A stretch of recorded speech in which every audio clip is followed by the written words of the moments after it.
I can see the mist rising from the rails this evening, the kind of pale fog that gathers low to the ground when iron has cooled after a long day, and somewhere in that mist there is the faint echo of something that changed the world, not all at once, but gradually, persistently, the way water wears stone into new shapes.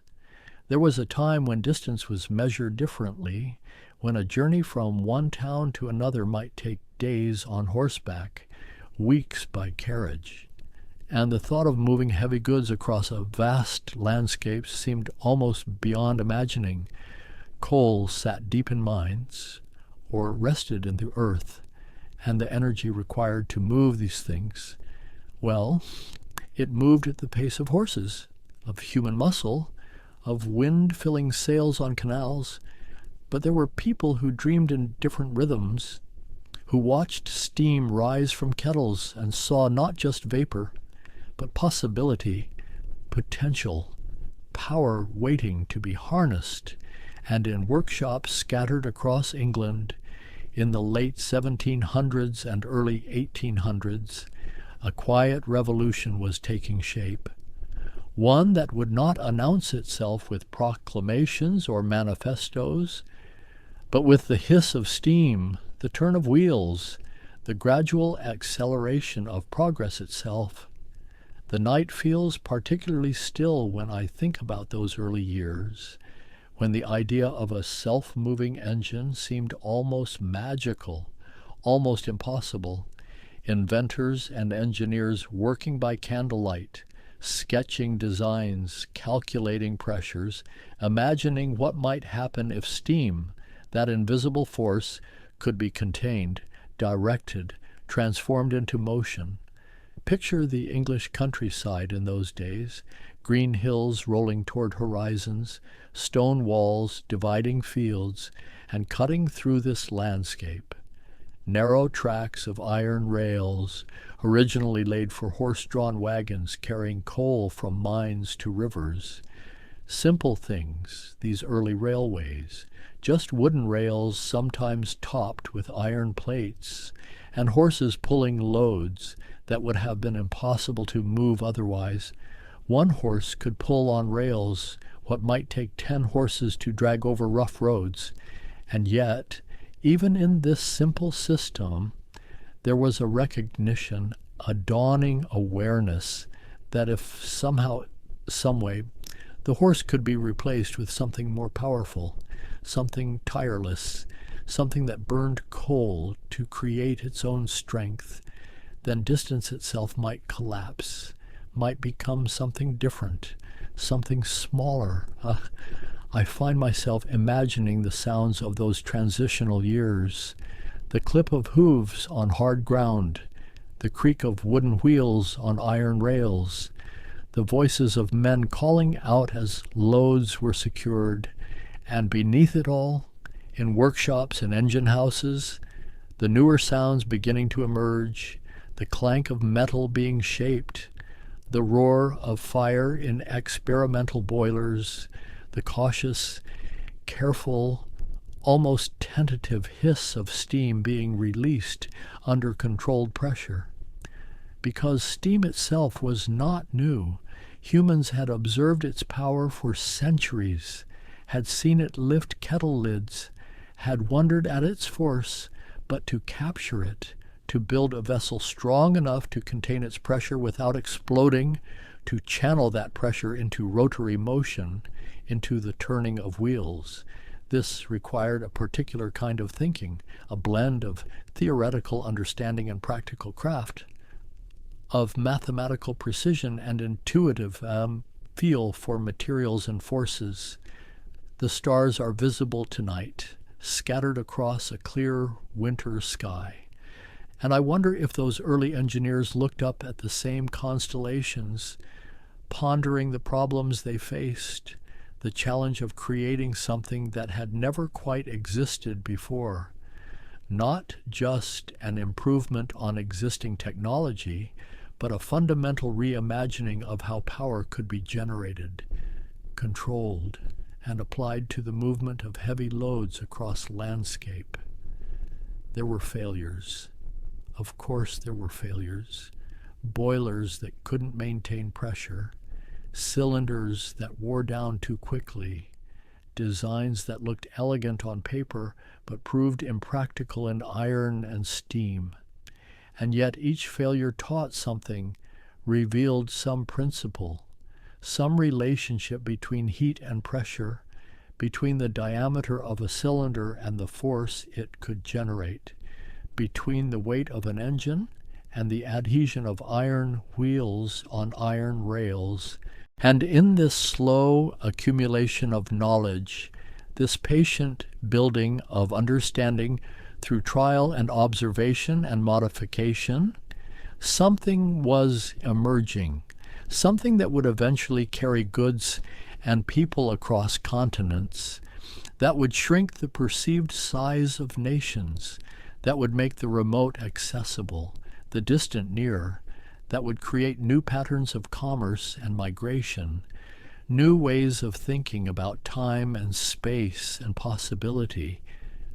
But tonight, in this quiet moment, I'm interested in the beginning, in those uncertain years when the locomotive was more dream than reality, more ambition than achievement, when a handful of engineers believed, truly believed, that they could build a machine that would move itself, that would breathe fire and exhale steam and roll forward on rails with a power derived not from muscle, but from the transformation of heat into motion, from the ancient energy stored in coal, released suddenly, dramatically, into the present moment.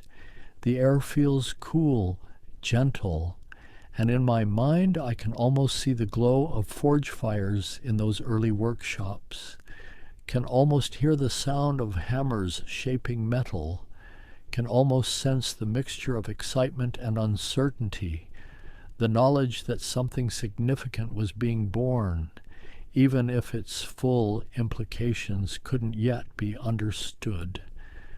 The story begins, as so many stories of transformation do, with someone noticing what others had overlooked, with the recognition that a tool designed for one purpose might be adapted, reimagined, transformed into something far more significant.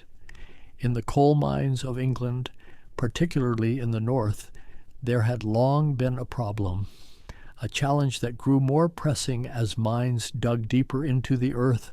Water seeped into these underground chambers, pooled in the lowest shafts, and without some means of removing it, the mines would flood, rendering the coal inaccessible, the workers unable to descend, the entire enterprise threatened by the simple, persistent, patient accumulation of groundwater. And so engines were developed, stationary engines that used steam pressure to drive pumps, great beams that rocked back and forth, drawing water up from the depths. These were the atmospheric engines, improved over decades, refined by engineers like Thomas Newcomen in the early 1700s. Massive structures of beam and cylinder, of valves and condensers that stood beside mine shafts and labored day and night, breathing steam, exhausting vapor, keeping the water at bay. But these engines were fixed in place, anchored to the ground, built into permanent structures. They could pump, but they could not move, and therein lay both their utility and their limitation. It was a Cornish engineer named Richard Trevithick who began to see things differently, who looked at these stationary engines and wondered, what if the engine itself could move? What if instead of being a building, it could be a vehicle? What if steam pressure, properly harnessed, could propel not just a pump rod, but an entire machine along a track?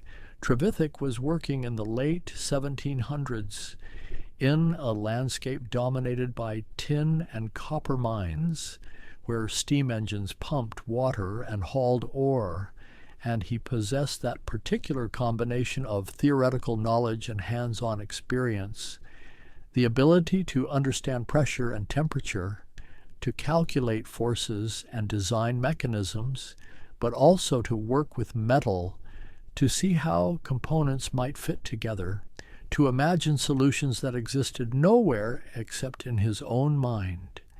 The key insight, the crucial development that made everything else possible, was the high-pressure steam engine.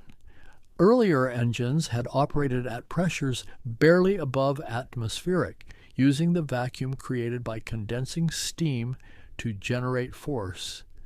But Trevithick realized that if he could build a boiler strong enough to contain steam at much higher pressures, and if he could design cylinders and pistons to harness that pressure directly, he could create an engine far more powerful relative to its size, compact enough, light enough to mount on wheels. This was not without risk. High-pressure steam meant high-pressure danger. Boilers could explode. Had exploded, sending metal shards and scalding vapor through workshops, killing operators, destroying buildings. The fear of such catastrophes was real, well-founded, and yet Trevithick believed the benefits outweighed the dangers, believed that with proper design, proper materials, proper understanding of the forces involved, a high-pressure engine could be made safely, reliably, on Christmas Eve in 1801 in the town of Camborne in Cornwall. Trevithick demonstrated something the world had never quite seen before: a steam-powered road carriage, a machine that carried passengers up a hill called Beacon Hill, moving under its own power, breathing steam and smoke, a mechanical thing that moved like a living creature, though built of iron and fire. The demonstration was brief. The machine suffered a mechanical failure days later and was damaged in a fire, but the principle had been proven. Steam could propel. Engines could move themselves.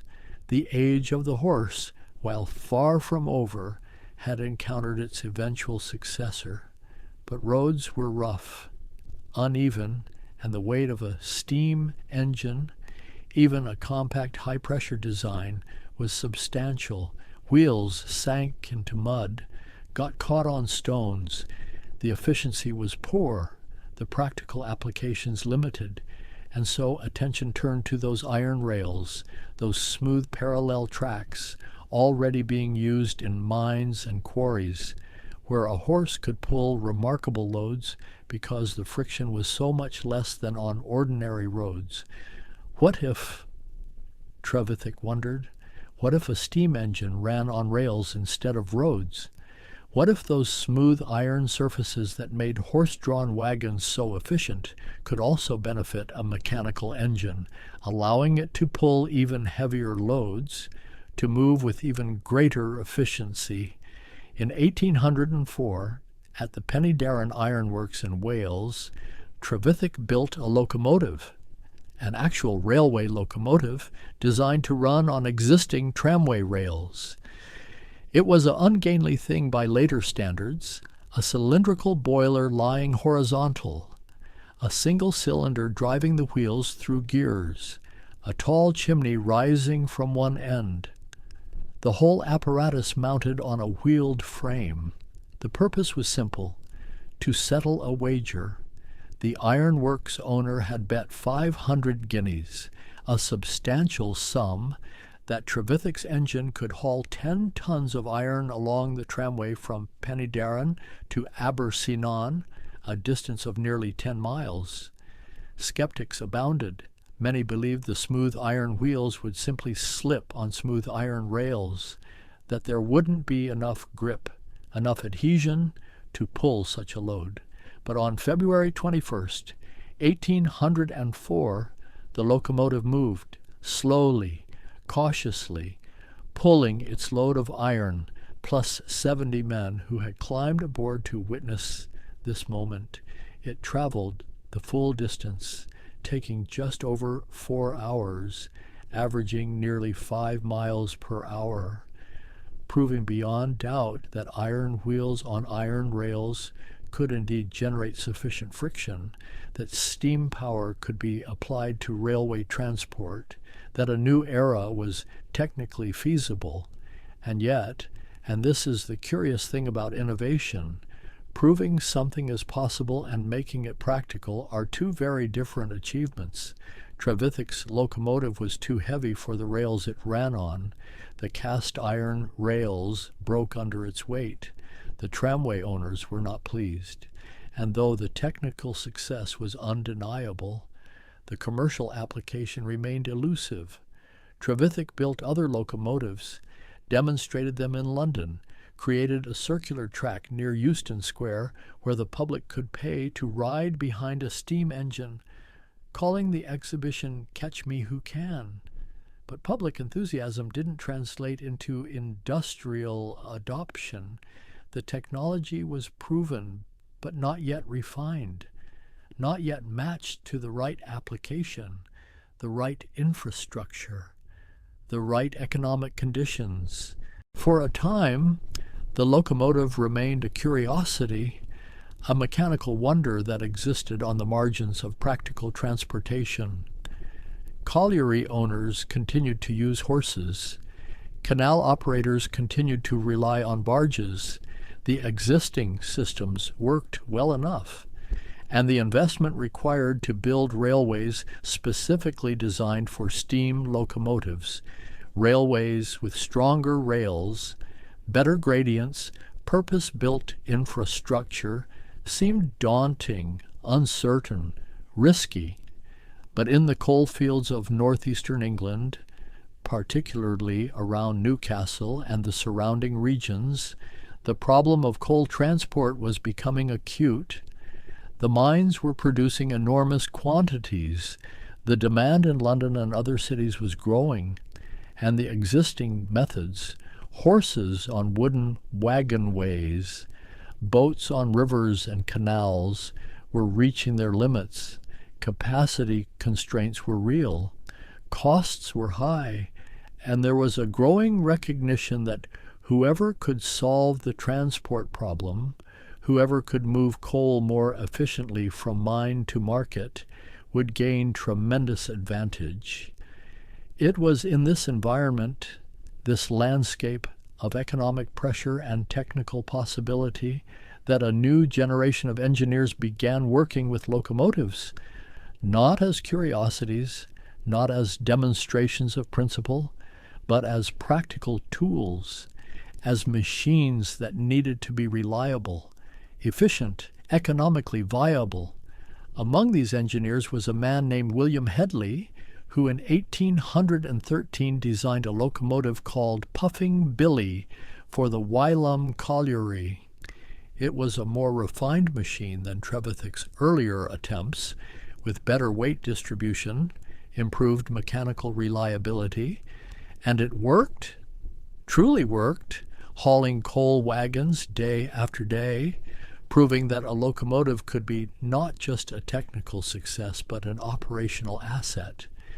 And there was Timothy Hackworth, who would later become instrumental in locomotive development, working at the time on stationary engines, but watching, learning, understanding the principles that made steam locomotion possible.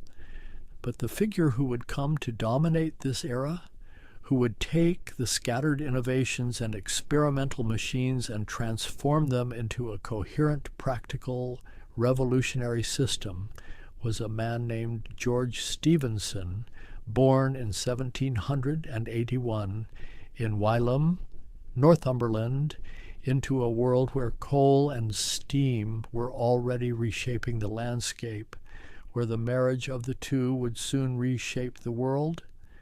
Stephenson's background was not one of formal education. He couldn't read until he was 18, learned through observation and practice, worked his way up from fireman to engine wright, maintaining and repairing the stationary engines that powered the coal mines. And in this hands-on environment, surrounded by steam and machinery, he developed an intuitive understanding of how these systems worked, what made them efficient or inefficient, reliable or prone to failure. In 1814, the same year Puffing Billy was proving itself at Wylam, Stephenson built his first locomotive, named Blücher after the Prussian general. For the Killingworth colliery where he worked, it wasn't radically different from other locomotives of the period, but it worked reliably, and Stephenson, unlike many inventors before him, didn't just build a machine and move on. He stayed with it, refined it, solved the problems that emerged during actual operation, learned from every failure, incorporated every improvement. Over the next several years, Stephenson built more locomotives, each one incorporating lessons from the previous designs, improving the valve gear, the coupling rods, the arrangement of the wheels, and crucially, he began to think not just about the locomotive itself, but about the entire system, the rails, the gradients, the curves, the infrastructure that would allow locomotives to operate at their full potential. Because a locomotive is only as good as the railway it runs on, and the existing tramways, designed for horse-drawn wagons, with their sharp curves and uneven grades and relatively light rails, were not ideal for steam traction. What was needed, Stephenson increasingly understood, was a purpose-built railway, engineered from the beginning for locomotives, with proper foundations, strong rails, gentle curves and gradients that would allow these machines to move efficiently, economically, transforming the very landscape to accommodate a new form of movement. The opportunity came in 1821 when a group of businessmen and coal owners proposed building a railway, not just another colliery tramway, but an actual public railway, to connect the coal fields around Darlington with the port of Stockton, a distance of about 25 miles, to be called the Stockton and Darlington Railway. The question was, should this railway use horses, as was traditional, or should it use locomotives, as some of the more forward-thinking promoters suggested? And if locomotives, who should design them? Who understood both the machines and the railways well enough to make the entire system work? The answer, increasingly, seemed to be George Stephenson. Stephenson was appointed engineer to the Stockton and Darlington Railway in 1821, and with this appointment, the nature of railway building began to change, to evolve from simple tramways into something more ambitious, more carefully engineered, more systematic in its approach to the challenges of moving heavy loads across distance.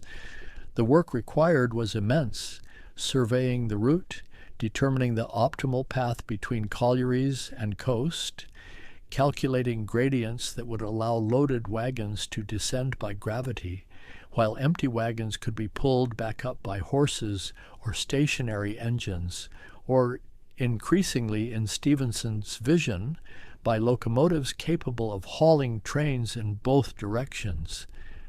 And so the landscape was measured, marked, transformed. Cuttings were dug through hills, embankments were raised across valleys, and when the river Skern presented an obstacle, Stephenson designed a bridge, not of wood, but of stone, an elegant arched structure that still stands today, a monument to the permanence with which this new infrastructure was being built. Recognition that this was not temporary, not experimental, but the foundation of something enduring. The rails themselves represented a crucial decision. Earlier, tramways had used cast iron, brittle, prone to breaking under heavy loads, but wrought iron was becoming available. stronger, more flexible, better able to withstand the repeated passage of weighted wheels, and Stephenson specified rails of wrought iron, fish-bellied in cross-section, deeper in the middle to provide strength where it was most needed, supported on stone blocks rather than wooden sleepers, every detail considered, every choice made with an eye toward durability and performance. And then there were the locomotives. Stephenson established works at Newcastle, employing skilled craftsmen, building engines to his own designs, and for the Stockton and Darlington, he constructed locomotion number 1, a machine that embodied years of accumulated knowledge. Improvements tested on the colliery railways, refinements that made it more reliable than its predecessors, more powerful, more suited to the work it would be asked to perform. On September 27th, 1825, the Stockton and Darlington Railway opened, and locomotion number 1, with Stephenson's brother James at the controls, pulled a train of wagons loaded with coal and flour, plus a passenger coach called Experiment that carried directors and dignitaries along the route from Darlington towards Stockton. Crowds gathered to watch, tens of thousands of people lining the track, witnessing something unprecedented. A machine pulling a train at speeds reaching 15 miles per hour, faster than any horse could maintain with such a load. The opening day was ceremony, spectacle, demonstration. But what mattered more was what came after, the daily operation, the routine hauling of coal from pit to port. And here the railway proved its worth, not in dramatic fashion, but through the steady accumulation of tons moved, costs reduced, efficiency gained. Horses were still used for some services, particularly the passenger coaches that ran on regular schedules, but increasingly, locomotives handled the heavy freight, the coal that was the railway's reason for existence.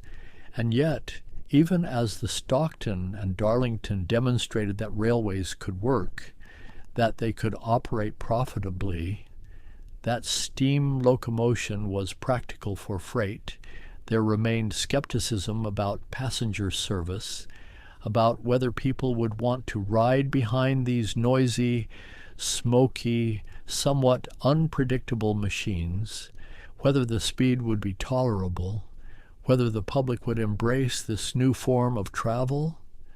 The answer would come with the next great railway project, and it would transform not just transportation, but the entire conception of what railways could be, what they could mean, how they could reshape the geography of commerce and daily life.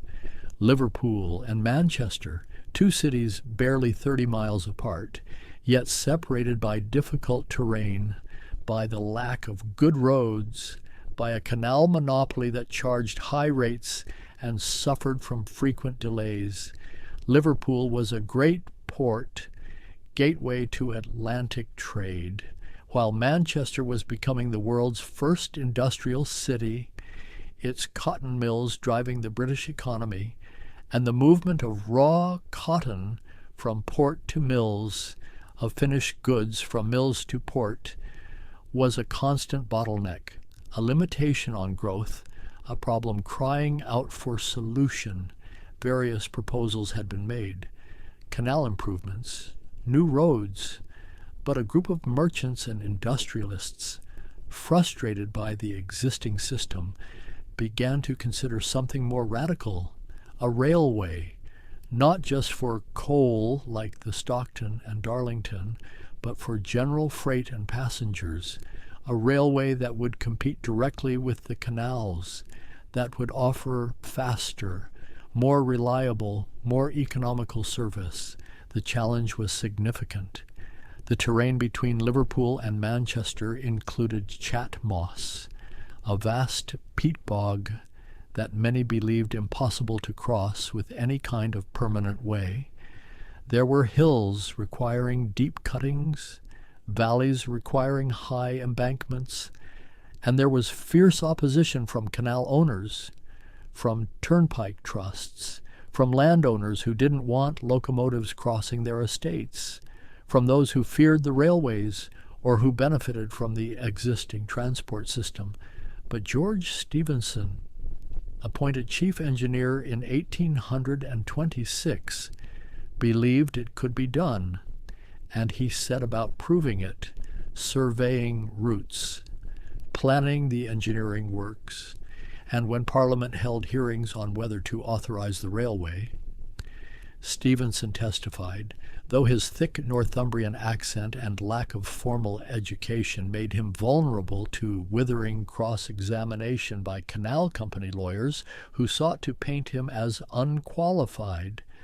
The bill was initially rejected, but the railway promoters persisted, hired additional engineers to refine the survey, addressed the concerns raised in Parliament, and in 1826 a new bill passed, authorization was granted, and construction began on what would become the Liverpool and Manchester Railway, the world's first intercity passenger railway, the prototype for everything that would follow. The engineering works were extraordinary. At Olive Mount, a cutting was excavated through 2 miles of rock, in some places 60 feet deep, requiring the removal of thousands of tons of stone, all done by hand, by laborers with picks and shovels and wheelbarrows, with occasional help from gunpowder charges that would loosen the rock, the noise, the dust, the sheer physical effort involved, almost beyond modern comprehension.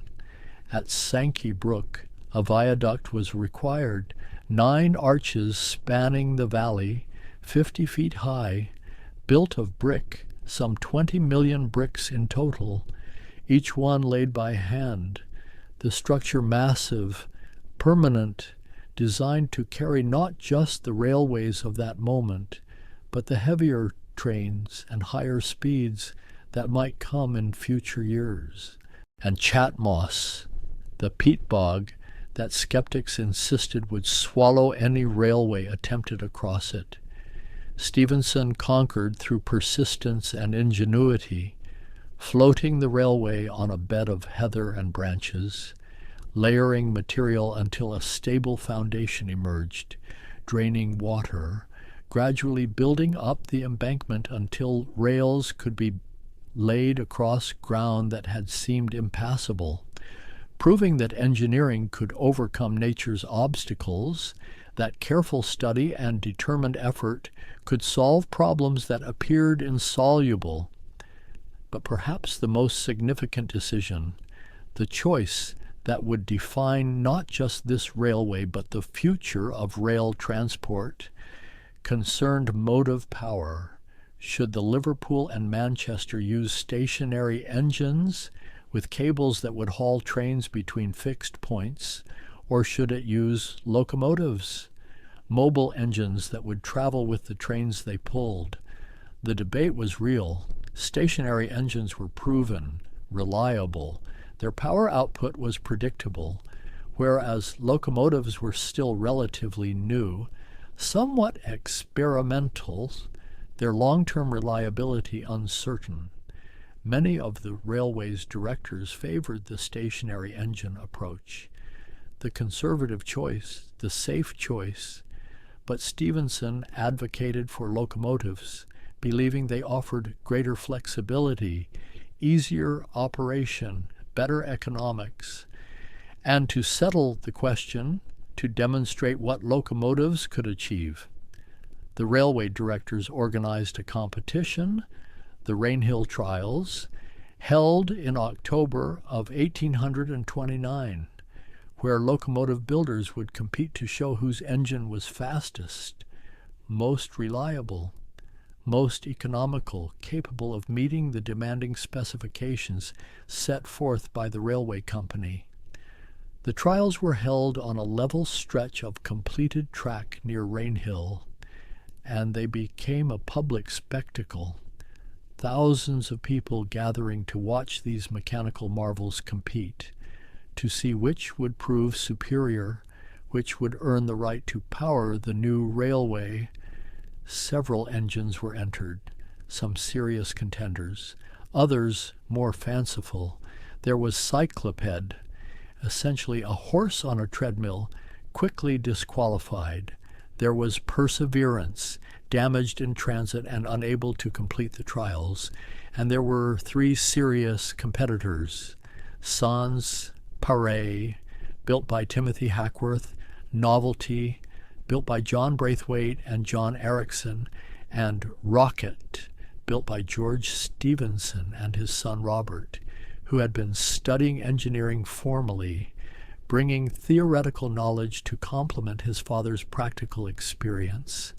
Sans Pareil was powerful, traditional in design.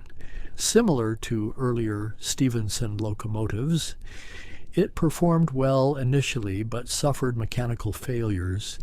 A cracked cylinder that ended its participation. It was capable but not quite reliable enough, not quite refined enough for the demands being placed upon it. Novelty was radical, lightweight, with a vertical boiler and sophisticated mechanical arrangements. It achieved impressive speeds, delighting the crowds, but it too suffered from reliability issues, leaking joints, mechanical problems, the price of innovation sometimes being fragility, complexity that created points of failure. And then there was Rocket, and Rocket was different, not because it introduced any single revolutionary feature, but because it combined several important innovations into a coherent, reliable, effective design.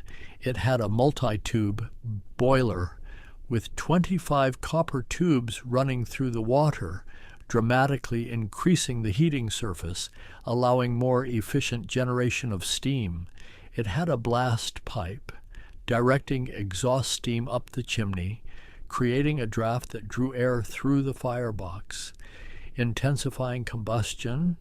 These features working together, each enhancing the other, creating a machine significantly more powerful and efficient than its predecessors.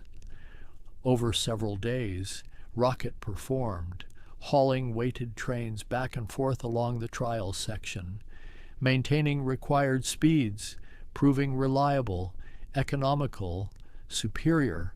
The Stephensons had not just built a locomotive, they had built the template, the archetype, the fundamental design that would inform locomotive construction for decades to come. Rocket won the trials, earned the prize money of £500, but more importantly, won the argument, proved that locomotives were ready, that they could provide the power, the reliability, the economy that a major railway required. The decision was made. The Liverpool and Manchester would be a locomotive railway, and George Stephenson would build the engines.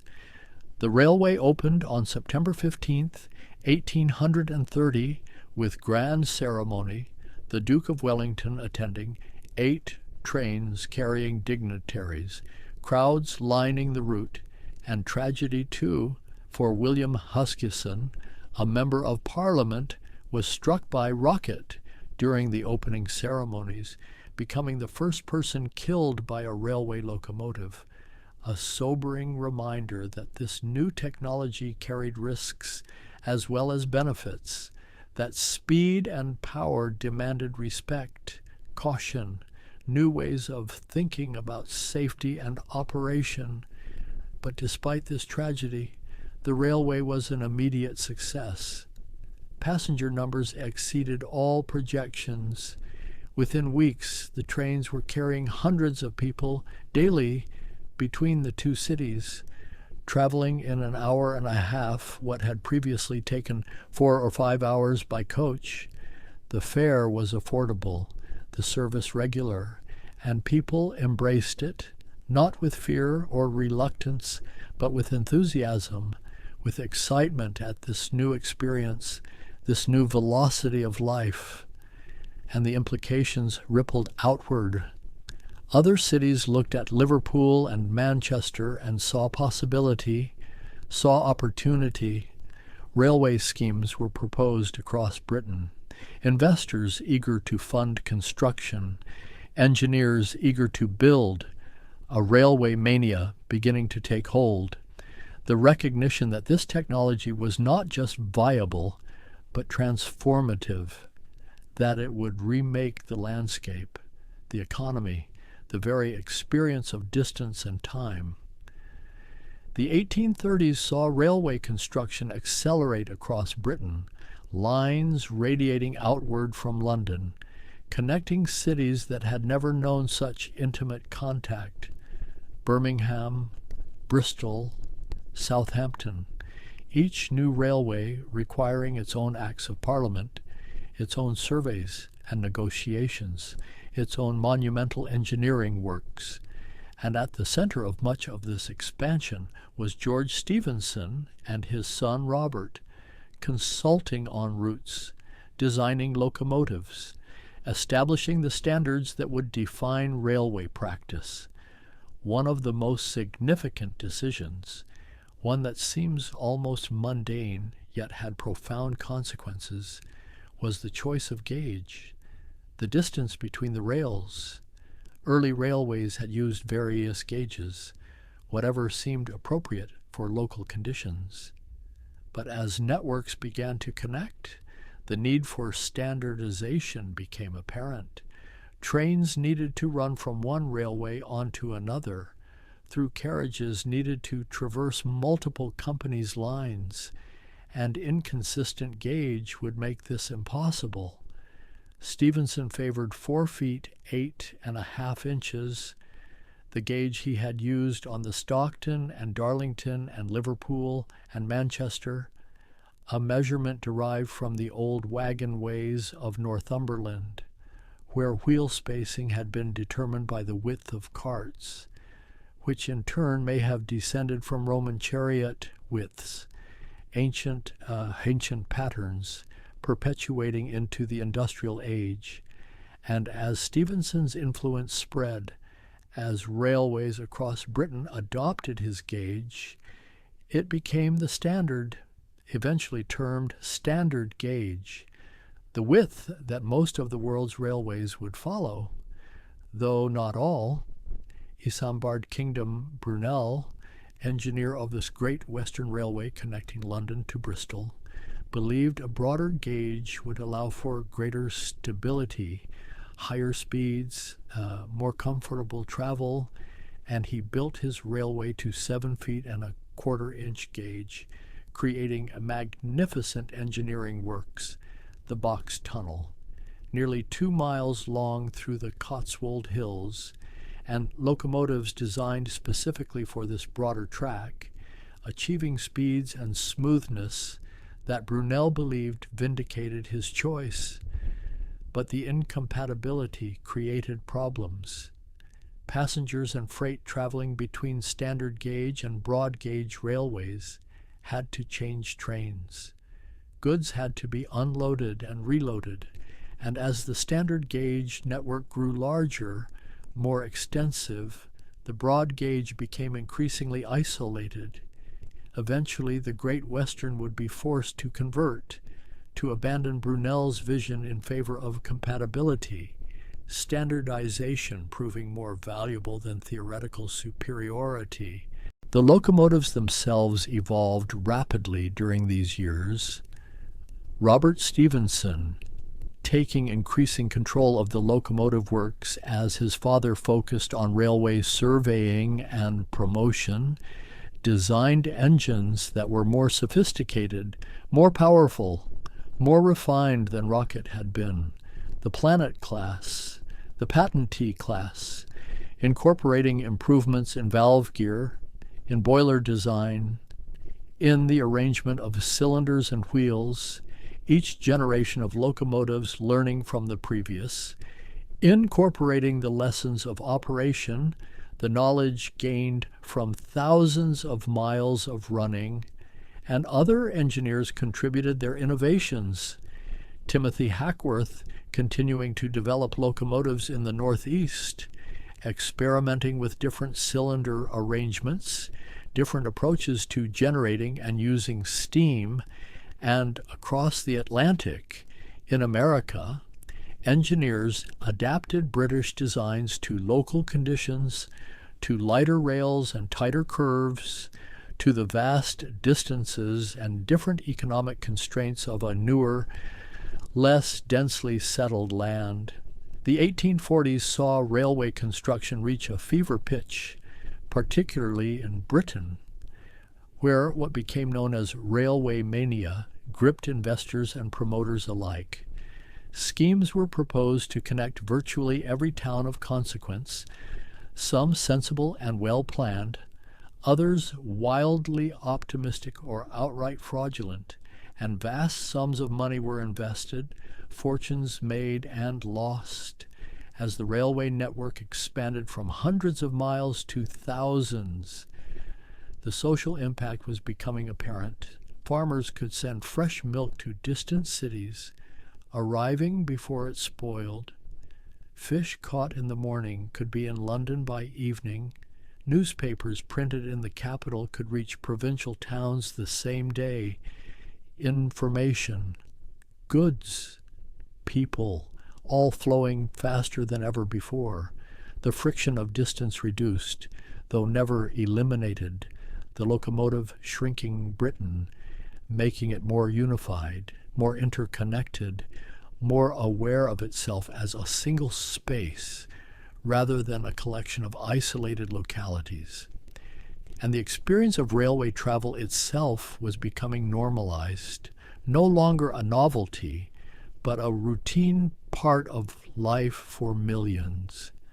The railway timetable becoming a fixture of daily planning, the station becoming a new kind of public space, the waiting room, the platform, the booking office, entirely new architectures emerging to serve this new form of movement, great sheds of iron and glass, like St. Pancras and Paddington, cathedrals dedicated not to worship, but to departure and arrival, to the continual flow of humanity through space.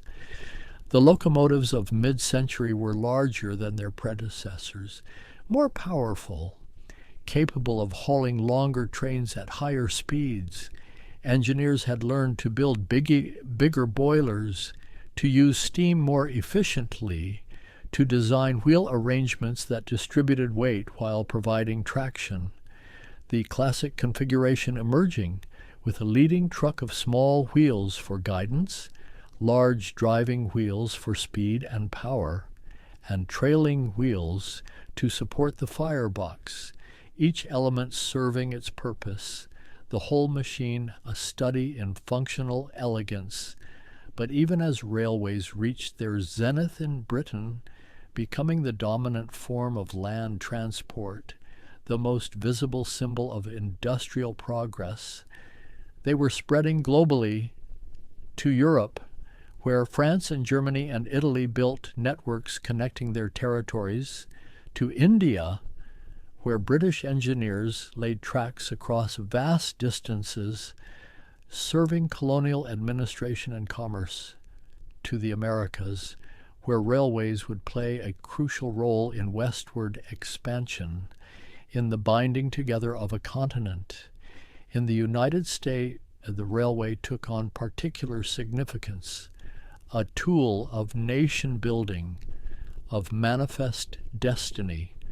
The first transcontinental railway, completed in 1869 when the Union Pacific and Central Pacific met at Promontory Summit in Utah, represented not just an engineering achievement, but a political statement, a declaration that the country stretched from ocean to ocean, that distance could be conquered, that settlement and commerce could follow the rails into the territories that had seemed remote, inaccessible, beyond the practical reach of civilization.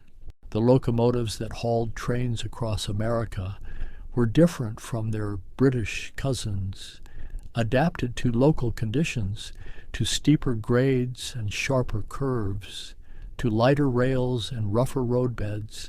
American engines featured cow catchers to clear debris from the tracks, large headlamps for night running through unsettled country, and distinctive styling, bright paint and polished brass.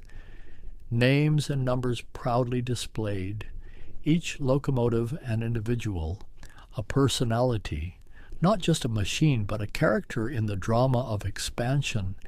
And as railways spread, as they became familiar, almost mundane, their revolutionary nature could be overlooked, easy to forget that within a living memory, travel had been limited to the speed of horses, that what the railway enabled, this casual traversing of distance, would have seemed miraculous to earlier generations, the ability to travel 100 miles in a few hours, to cross entire countries in days rather than weeks, represented a fundamental break with all previous human experience of space and time.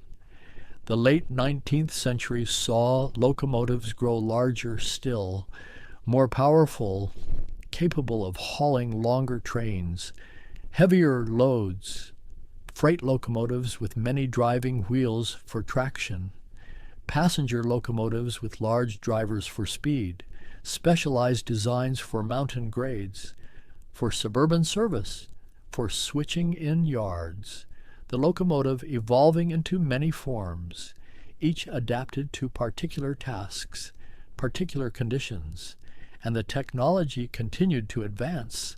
Compound expansion, using steam multiple times at decreasing pressures, extracting more work from each pound of coal burned, superheating, raising steam temperature beyond what was produced in the boiler, increasing efficiency, these refinements making locomotives more economical, more capable, though always within the same basic paradigm, the steam locomotive, burning coal or later oil, boiling water to produce steam, using that steam's expansion to drive pistons, to turn wheels, to pull trains along rails of iron and later steel. But even as steam reached its peak, even as locomotives became magnificent machines, powerful and fast and beautifully engineered, the seeds of their obsolescence were being planted. Electric locomotives appeared in the late 1800s, drawing power from overhead wires or third rails, clean, quiet, instantly responsive, and diesel engines, internal combustion machines burning oil rather than coal, began to be adapted for railway use, offering advantages in efficiency, in maintenance, in operational flexibility. The transition would be gradual. Steam locomotives would remain dominant well into the 20th century, in some places into the 1960s and even 70s. But the era of steam, the age that had begun with Trevithick and Stephenson, was slowly drawing to a close. Diesel and electric traction proving superior in most applications, more economical, more suited to the demands of modern railway operation.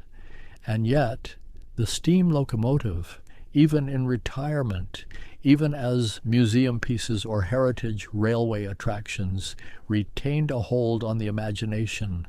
Something about the visible operation, the smoke and steam, the rhythm of the exhaust, the sense of fire and water transformed into motion, spoke to something deep, a fascination with power made manifest, with human ingenuity wrestling the elements into service. The story of the locomotive is, in many ways, the story of the 19th century itself, of industrialization, of the transformation of society from agricultural and craft-based to urban and mechanized, of the acceleration of life, the compression of distance, the creation of networks that bound nations and continents into single systems of commerce and communication, from those early experimental engines, unreliable and crude, to the magnificent express locomotives of the early 20th century, capable of sustained speeds over 100 miles per hour, represented less than a century of development, an astonishingly rapid evolution driven by competition, by economic incentive, by the accumulated knowledge of thousands of engineers and craftsmen, each contributing improvements, refinements, solutions to the endless challenges of making these machines more powerful, more reliable, more economical, and in that development, in that rapid transformation of technology and society, we can see patterns that would repeat: the initial skepticism giving way to enthusiasm, the infrastructure adapting to accommodate the new technology, the social and economic structures reorganizing around new possibilities, the landscape itself transformed, scarred by cuttings and embankments, bridged by viaducts, tunneled through mountains, all to create smooth paths for wheels of iron carrying their heavy loads.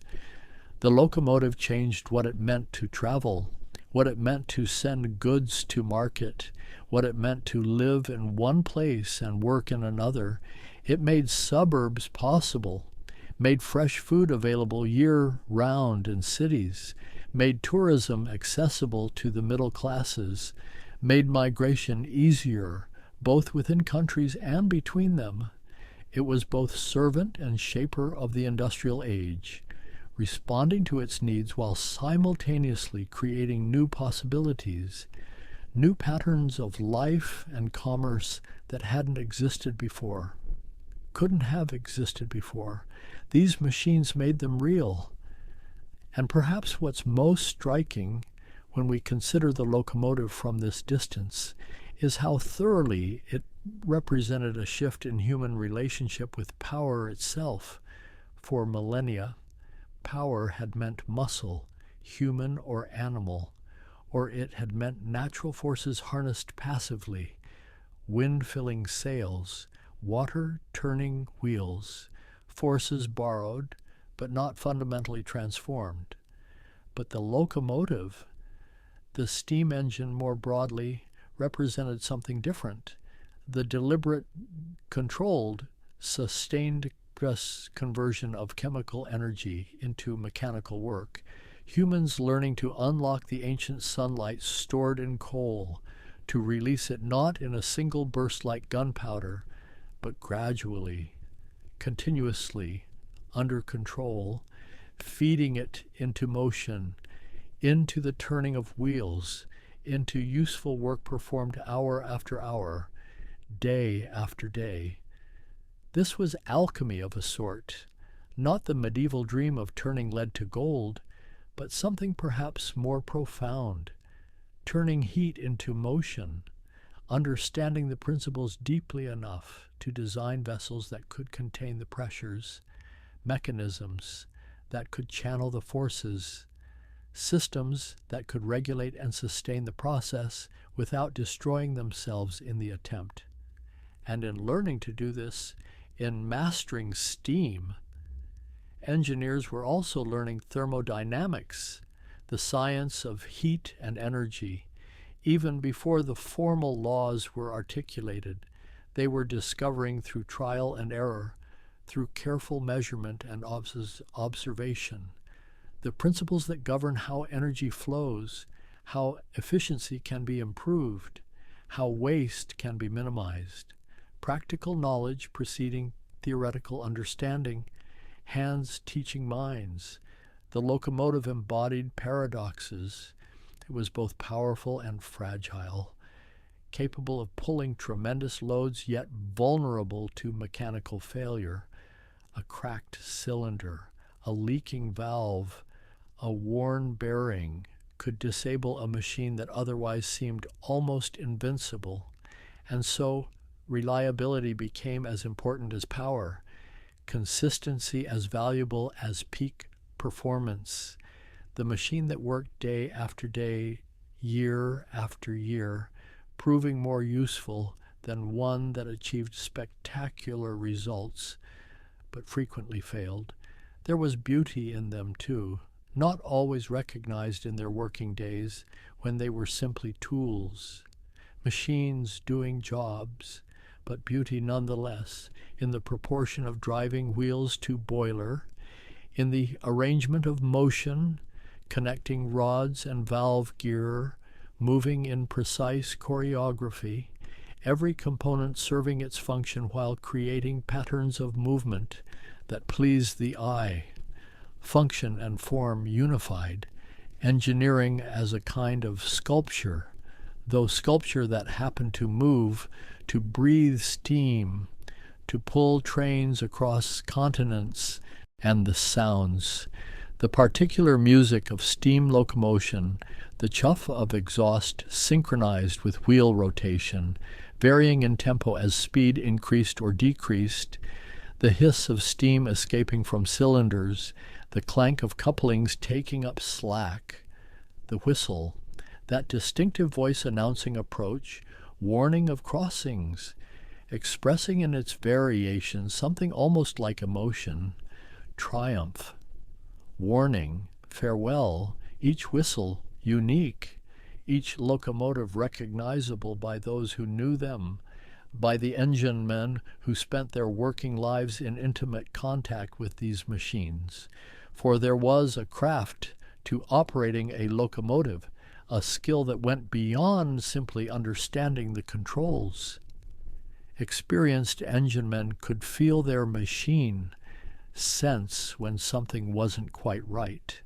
Hear in the exhaust note or the rhythm of motion that a bearing was running hot or a valve needed adjustment. They knew their engines individually, knew how this particular locomotive liked to be fired, how that one needed careful handling on curves, knowledge that came from hours and years of experience, of attention paid to the subtle variations that made each machine unique, despite superficial similarity, and the firemen who shoveled coal into fireboxes learned to read the fire, to know when it needed fresh fuel, where to place the coal for even burning, how to maintain steam pressure through varying demands, climbing grades that required maximum power, descending where steam could be conserved, the firebox, a living thing requiring constant attention, constant feeding, the work physical, demanding, hot, exhausting, but skilled nonetheless, an art developed through practice and observation and the tutelage of those who had mastered it before. The railway culture that developed around locomotives was distinct, its own hierarchy, its own traditions, its own vocabulary, a world of engine men and firemen, of cleaners who maintained the machines between runs, of fitters who repaired them, of shed foremen who supervised operations, of the mystique of the footplate, the locomotive cab, where only the initiated were permitted, where speed and power were controlled, where decisions made in moments could mean the difference between smooth operation and disaster. And disasters there were: boiler explosions, collisions, derailments. The price of power was risk, and the history of railways includes tragedy as well as triumph, accidents that killed crew and passengers, that destroyed locomotives and infrastructure, and from each disaster, lessons learned, safety systems developed, automatic brakes, block signaling, dead man's controls, the gradual accretion of safeguards that made railway travel safer, more reliable, though never entirely without danger, never entirely predictable, the price of motion through space at speeds nature never intended for human bodies. Yet people accepted these risks, embraced railway travel despite occasional catastrophes, because the benefits were overwhelming: the compression of distance, the accessibility of places formerly remote, the economic opportunities created by cheap, fast transport.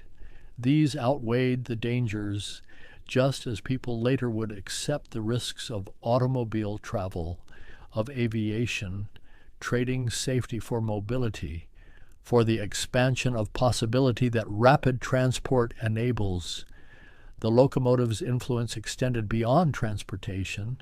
It shaped architecture, great railway stations becoming civic monuments, hotels built near terminals, entire neighborhoods developing around railway works and depots, cities reorganizing themselves around railway access, property values rising near stations, declining in areas the railways bypassed, geography remade by iron roads, and it influenced culture, literature filled with railway journeys, poetry celebrating or lamenting the iron horse, paintings capturing the drama of locomotives in motion, the romance of departure, the melancholy of arrival, the railway becoming symbol, metaphor for progress, for modernity, for the relentless forward movement of industrial civilization, or alternatively, for destruction of pastoral landscapes,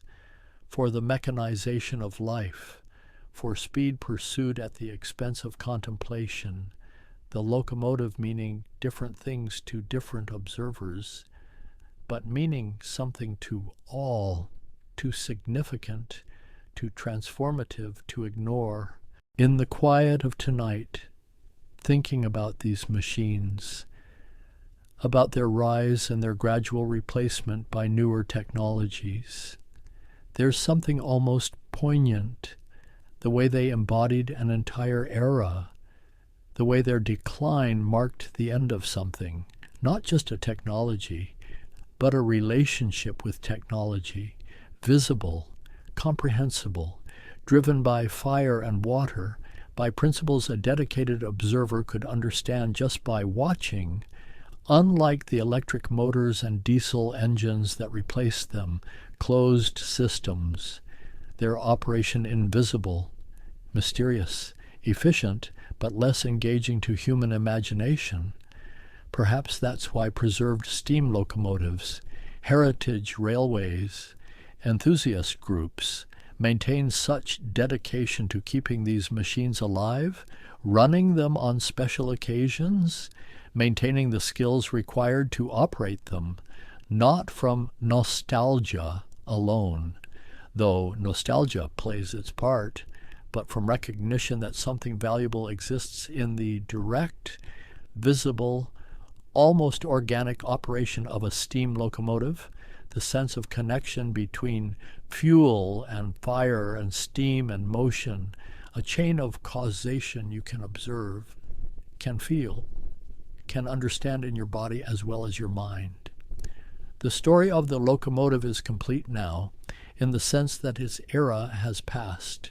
The last regular steam operations ended decades ago in most of the world, and yet the story persists in the railways that still crisscross continents, running on the gauges Stephenson standardized, following routes Victorian engineers surveyed, through tunnels they excavated, over viaducts they built, infrastructure that outlasted the technology it was created for, serving new purposes, electric and diesel traction following paths laid down for steam, the locomotive's legacy embedded in landscape, in the very geography of movement, and on still nights, in certain places, you can sometimes hear a whistle, a heritage railway running an excursion, or the echo of memory, or imagination filling the silence, the sound carrying across distance, announcing motion, departure, the endless human impulse to go, to see what lies beyond the horizon, to connect, to trade, to visit, to explore, the locomotive having made that impulse more achievable, more routine, more democratically available than ever before in human history. Steam and iron expanding the radius of possible lives, of achievable dreams, of connections that could be made and maintained across distances that would have divided people in earlier times. The fire burns down eventually. In every firebox, steam pressure drops, wheels roll to a stop, and the crew climbs down from the footplate, their shift complete. But the rails remain, stretching toward horizons, waiting for the next departure, the next journey, the pattern established, the infrastructure enduring, the revolution the locomotive created, irreversible, permanent, woven into the fabric of how we organize ourselves across space, how we think about distance, how we live in a world made smaller, more intimate, more connected by those parallel lines of steel, and the machines that first proved they could be more than tramways for horses, could be arteries of commerce and culture, pathways for the transformation of everything they touched. And so the story rests, not ended but paused.